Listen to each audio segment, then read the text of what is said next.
little bit more. Put some backbone into it. Thank you. Thank you. Good afternoon, everyone, and welcome. Deborah and I have got quite a task ahead of us, which is this topic, the ocean. The ocean. If we think about a topic that just said the land or just the atmosphere, it would seem big and daunting.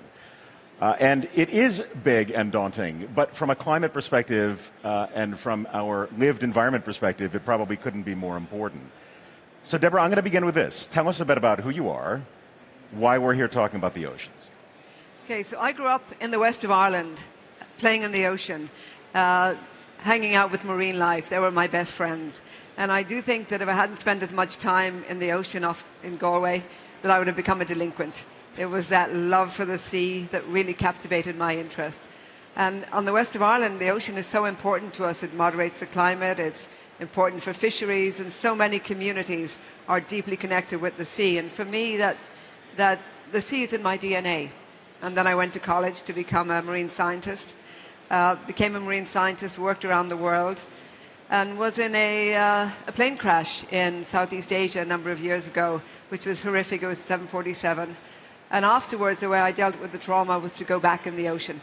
And I used to go and snorkel on a coral reef. I would just go in the sea, and the healing power of the sea was incredible. So for me, the sea has given me a lot. It gives all of us a lot. And the opportunity to give back is important. Thank you. The sea does give us a lot, and I think that it can be easily missed in discussions of the sort of changing Earth system we have. But give us a bit of context, like what role the oceans play in our Earth system, the climate that we know, and also how our climate is impacting it as well. Yeah, absolutely. So, I mean, we are the ocean planet. 3/4 of our planet is water, which we all know, but often it seems so distant to us. What does the ocean do for us? No ocean, no us. The ocean gives about half of the oxygen on the planet comes from the ocean. 1/3 of the carbon dioxide is absorbed by the ocean today. You know how hot it's been? Like recently, these global warming, these hot summers, the ocean absorbs about 90% of that excess heat. So if we didn't have the sea, we would be literally baking. So the ocean is doing all of that for us. On top of it, it's worth about $6 trillion, which means if it was a country, it would rank 7th in the world in terms of GDP. So the economic benefit, the climate benefit, regulating our own climate. But the other thing, too, is how many people here love to go to the ocean? I don't see a single hand that's not up for the record. Being on the sea, there you are. Doesn't that explain it? We are deeply connected to the sea. And on top of that, the sea provides us with these amazing services. If you live on the coast, of Florida, if you live in the Caribbean islands or some of the islands around the world, it is the ocean system, it's the underwater reefs, it's the coastal mangroves that help to protect these islands from, these coastal zones from storm surge. They modulate sea level rise. So really, what is it the ocean doesn't do for us? You know, we could be here all day thinking about what it does. But if we think about it, we know if we do this sort of rank ordering of economies, we know a lot about the other multi-trillion-dollar economies. What comprises then that $6 trillion of value from the ocean? So everything from, let's say, goods and services in the sense of fisheries. Fisheries is a huge contributor. Transportation. We transport so many goods across the ocean. We're now looking at the ocean more for energy as well. So it's just really a whole range of different industries that we get from the ocean. And how well understood is that sense of economy by the players within it? Like, to your mind, do people in the fisheries businesses think of themselves as part of an ocean economy?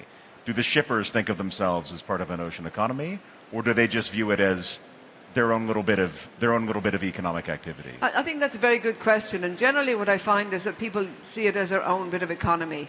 You know, fishers are often it's local. The type of fish you catch are local. A lot of fisheries tends to be confined to certain areas. So fishermen often see themselves as part of a local community, whereas really they're part of a much larger global economy. Similarly, with whether it's shippers or whether it's people using energy, they see it more as a sector rather than being part of a global ecosystem. Because the ocean is diffuse, how we regulate the ocean depends on which coastal zone you're in, which economic zone you're in. And as we know, there's really no regulation at all on the high seas. So this system that is really unified, we see it very differently when we're in silos. Certainly. So I would say from a climate perspective, there's a great deal of urgency to correct anything on the trajectory we're in. How does that manifest in the oceans? How do we think about the oceans specifically from a climate context? So the oceans, basically the oceans modulate climate. They help to regulate climate. As we talked about before, their absorption of carbon dioxide, their absorption of excess heat. And these vast ocean currents that traverse the globe on the surface and deep water, we're looking at some threats to them now because of melting sea ice that will change the temperature and change the salinities. So what we're seeing with the climate affecting the oceans is that these systems that the ocean provides us are at risk. But on top of that, from our perspective as living the communities we live in, a lot of fisheries are changing. So communities that are dependent on certain species like salmon, for instance. Salmon used to be plentiful off the coast of Maine. They're now moving further north. Similarly, on the west coast, a lot of the tropical species are moving further north. But a lot of the communities have made their living dependent on certain types of fish species. The other is, if you live in the coastal zone, you're certainly not unaware of what's happening with sea level rise. I work in the Caribbean a lot. Many of the beaches that we're working on have been losing sand at the rate of anything from up to, in some cases, 10 meters a year. That's 10 meters width of beach a year disappearing. That has huge implications for the tourist economy. It has huge implications if you have a home on the sea. So, in effect, we owe our stability to the oceans, and yet by destabilizing the ocean systems, we are now losing the value that the oceans provide to us. Certainly, and this, to my mind, creates a sense of urgency, obviously. Yes. How do we enact that? Like, what is it that we can do? What is it that we should be focusing on first and foremost, or in specific places to begin addressing that? So, I mean, there's so much to focus on, really, and I think no one can take on the whole picture. Yep. So I'll give you an example of what we're focusing on, because I think it speaks particularly to this audience, and it's in tech. So one of my passions are coral reefs, and if anybody snorkeled or dived on a coral reef, yes, a lot of people. It's about a third of you, for the records. Well done you. A healthy coral reef is one of the most beautiful places in the world. I mean, you feel like you've dropped into a painting, into a Monet painting. And yet those coral reefs are dying. They're dying for many reasons, overdevelopment, but now climate change is also affecting them. We lose more coral in a day, literally more coral in a day, than we can currently restore in a decade. Now, there is a challenge for us to protect our oceans. Can we speed up the rate of restoration for corals? And so what we're doing in one of my projects, which is Ocean Shot with JP DeJoria, we started to look at, can we actually model the shape of a coral reef? And what is it about the shape of a coral reef that allows it to break 95% of a wave energy? What is it about the shape of a coral reef that provides habitat for fish, for lobsters, for all of those species? And what is it about the shape of a coral reef that creates the right habitat for more coral to grow? So we started with a group of engineers. We started modeling our ocean system, storms, waves, currents, and then started designing a reef. But we didn't just work with engineers. We had ecologists, people like myself, saying, no, we need these kind of habitats. We need this kind of dynamics in our system. And the most exciting thing to me now is that we've started to bring in AI technology. So we have a group that are looking at, we've got cameras there. Those cameras are doing machine learning to identify what species are there 24/7. So we have eyes on this reef, which we couldn't do as scientists because you can't spend that much time underwater and it's expensive. We're also talking to another group that are looking at developing new sensors to look at changes in temperature, salinity. And then we're talking with a man called Tom Chi, who used to work with Google on self-driving car and is now looking at ways to use AI technology to literally outplant corals faster than we can do it as humans. So the exciting part is that we're tackling it, and we're tackling it a little more to scale, but bringing in groups of people who normally wouldn't be in the same room together.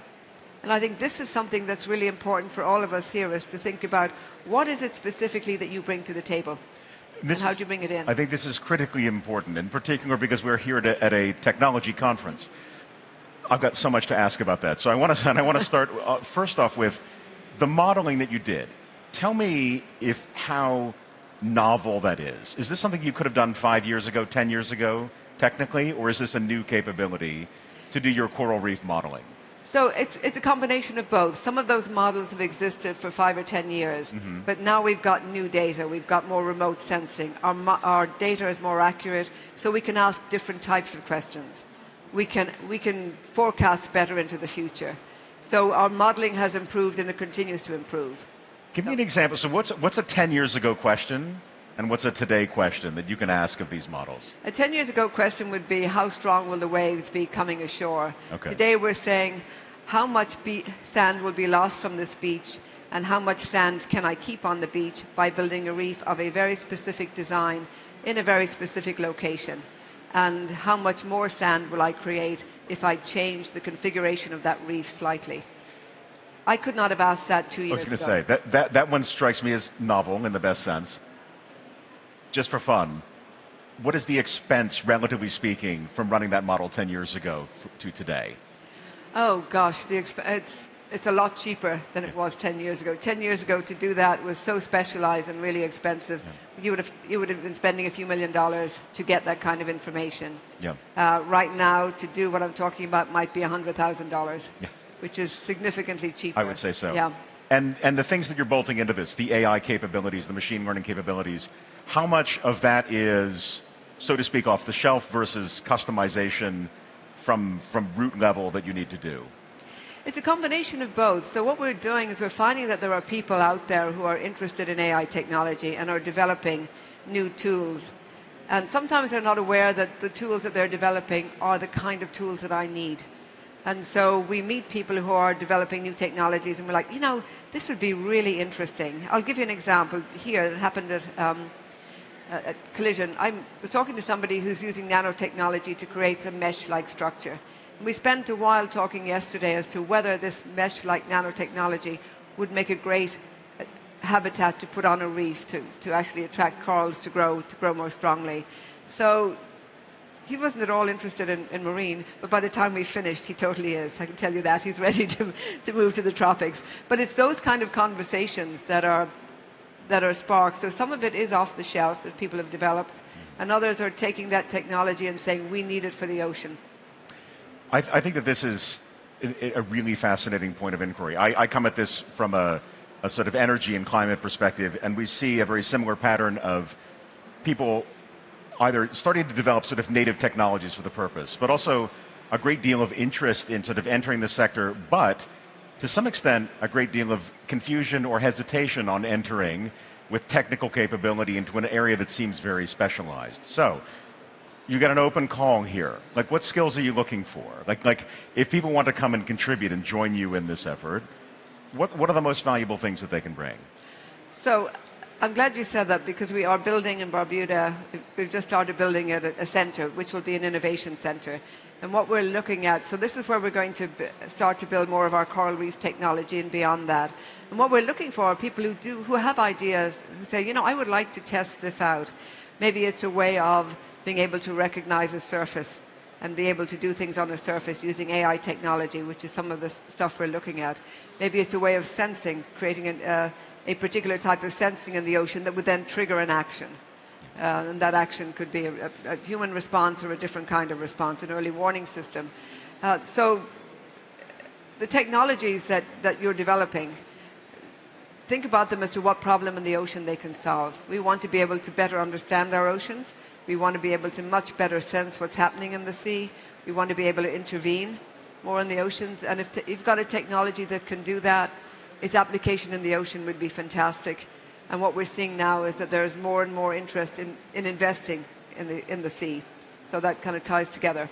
Well, and I want to talk a bit more about the investing, because what does that look like? Like, what does investing in the sea?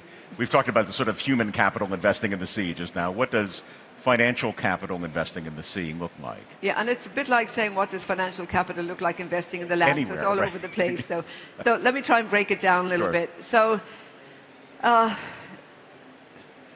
Sustainable Development Goal 14 is life under the water. It receives the lowest amount of funding of any of the 14 Sustainable Development Goals. Less than 1% of the value of the ocean is invested back into the sea in projects, in sustainable projects. So investment in the ocean has been pitifully low. We're seeing that begin to change, but it's a process. But where we're seeing it change is really in two areas. One is sort of transitional funding from philanthropy to for-profit return on investment. And the UN is stepping in on there to do kind of blended finance with some non-profit, some return on investment. But what is really interesting is that there's a number of companies, investment companies like Ocean 14 Capital, Investable Oceans, Mirova out of France, that are specifically targeting technologies associated with the ocean. And so there is this desire to put money into ocean technology, but to pair it with the problem that needs to be solved. And the challenge is to, like we're doing here, what is the problem you need to solve and what is the technology that's out there? One good example is Sven Blue Ocean Capital. They've put a lot of investment into a group called Unseen Labs. And Unseen Labs puts satellites in the sky to track these dark vessels that turn off their GPS locator. So they can now detect illegal fishing, but also illegal trafficking in people, in arms, or anything else. So the sort of technologies that apply in the ocean can often have a broader appeal, a broader basis. And do you find that there's institutional capital behind them? So these investors have their own investors. Yes. How much is that resonating further up with that group of people? It's beginning to change because it used to be that it was more like private investors or smaller amount of investors.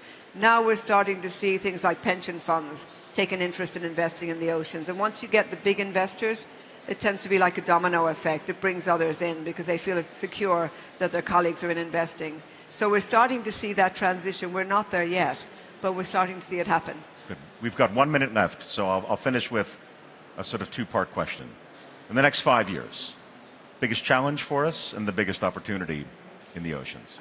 Biggest challenge is for us to understand our oceans better and intervene. Biggest opportunity, the ocean itself is the biggest opportunity. There is so much opportunity out there, whether it's blue carbon, investing in blue carbon, which is restoration and mangrove restoration and seagrass, technology, transportation. Ocean transportation is a big emitter of carbon. More electric transportation is a huge benefit. Honestly, there are so many different areas of the ocean that it's an untapped opportunity. It is an ocean of opportunity. Yes. Forgive me for finishing on that note. But, Deborah, thank you very much. This is a fascinating conversation, and thank you to all in the audience for your attention. And hopefully we've inspired some ideas and a few takeaways on thinking about... There's a role for you. Please do. The ocean needs you. Please do step up. You know, don't think you can't do anything.